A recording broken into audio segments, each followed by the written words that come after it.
Mapagpalang araw po sa ating lahat. Ang aking pong bahagi ngayon ay mula sa aklat ng Levitico, Kabanata 18, talata 1 hanggang 6. Mga bawal na pagtatalik. Sinabi pa ni Yahweh kay Moises, "Ito ang sabihin mo sa mga Israelita, ako si Yahweh ang inyong Diyos. Huwag ninyong gagayahin ang mga kaugalian sa Ehipto na inyong pinanggalingan o ang mga kaugalian sa Kanaan na pagdadalhan ko sa inyo. Ang sundin ninyo'y ang mga kautusan at tuntuning ibinigay ko sa inyo. Ako si Yahweh, ang inyong Diyos. Ang sino mang tutupad ng aking mga kautusan at tuntunin ay mabubuhay. Ako si Yahweh. Huwag kayong makipagtalik sa malapit na kamag-anak. Ako si Yahweh." Amen. A blessed morning po sa ating lahat. Narito po ang aking daily devotions sa Book of Levitico, chapter 18, verse 7 to 12. Huwag kayong makipagtalik sa inyong ina. Iyan ay nakahihiyan sa inyong ama. Hindi niyo dapat halayin ang inyong ina. Huwag kayong makipagtalik sa ibang asawa ng inyong ama. Inilagay ninyo sa kahihiyan ang inyong sariling ama. Huwag kayong makipagtalik sa inyong kapatid na babae, maging siya'y anak ng inyong ama o ang inyong ina. Ipinanganak man siya ng inyong sa inyong lupain o sa ibang bayan. Huwag kayong makipagtalik sa inyong apo, maging sa anak ninyong lalaki o babae. Iyan ay kahihiyan sa inyo. Huwag kayong makipagtalik sa anak ninyong ama sa ibang babae sapagkat siya'y kapatid din ninyo.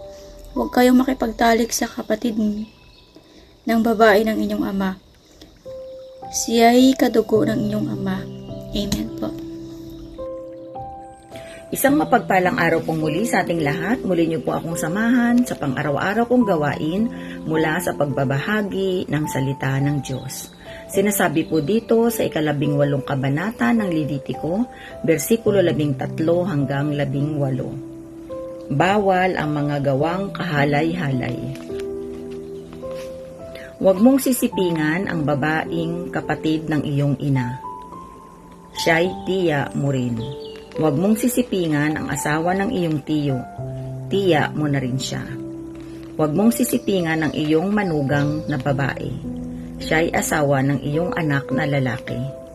Di mo siya dapat halayin. Huwag mong sisipingan ang iyong hipag. Taglay niya ang kapurihan ng iyong kapatid.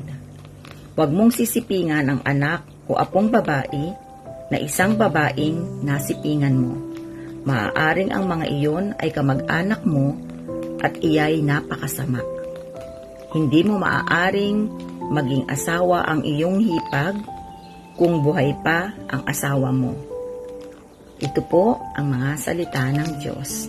Salamat po sa Diyos. Amen. Ang aklat ng Levitico, Kabanata 18, versikulo 19 hanggang 24. Huwag kayong makipagtalik sa isang babae habang siya'y may regla sapagkat siya'y marumi. Huwag ninyong durungisan ang inyong sarili sa pakikiapid sa asawa ng iba. Huwag ninyong ibibigay ang alinman sa inyong mga anak upang sunugin bilang handog kay Molek sapagkat ito'y paglapastangan sa pangalan ng inyong Diyos. Ako si Yahweh. Huwag kayong makipagtalik sa kapwa ninyong lalaki. Iyan ay karumal-dumal. Huwag kayong makikipagtalik sa alinmang hayop sapagkat durungisan ninyo ang inyong sarili kung gagawin ninyo ito. Hindi rin dapat pasiping ang sinumang babae sa anumang hayop. Ito ay kasuklam-suklam. Huwag ninyong durungisan ang inyong sarili sa alinman sa mga gawaing ito. Ganyan ang ginawa ng mga bansang nauuna sa inyo, kaya ako sila sinumpa. Ito ang salita ng Diyos. Amen. Our devotion for today is from the book of Leviticus, chapter 18, verse 25 to 30. At nadumha ng lupain, kaya't aking dinadalaw ang kasamaan niyan dyan, at ang lupain din ang nagluluwa sa mga tumatahan dyan. Inyong ngangiingatan ang aking mga palatuntunan, at ang aking mga kahatulan, at huwag kayong gagawa ng anuman sa mga karumal-dumal na ito. Maging ang mga tubo sa lupain, ang mga taga-ibang bayan man na nakipanayam sa inyo. Sapagkat ang lahat ng karumal-dumal na ito ay ginawa ng mga tao sa lupaing iyan, na mga unang kaysa sa inyo at ang lupain ay nadumihan. Upang wag naman kayong iluwa ng lupain sa pagkahawa ninyo na gaya ng pagluluwa sa bansang nagsitahan ng una kaysa sa inyo. Sapagkat yaong lahat na gumawa ng alinman sa mga kahalayang ito, sa makatuwid bagay ang mga taong magsigawa ng gayon ay hihiwalay sa kanilang bayan. Kaya ingatan ninyo ang aking bilin, na huwag kayong gumawa ng alinman sa mga karumal-dumal na kaugaliang ito na kanilang ginawa ng una bago kayo, at huwag kayong magpakarumal sa mga yan. Ako ang Panginoon ninyong Diyos. This is the word of God.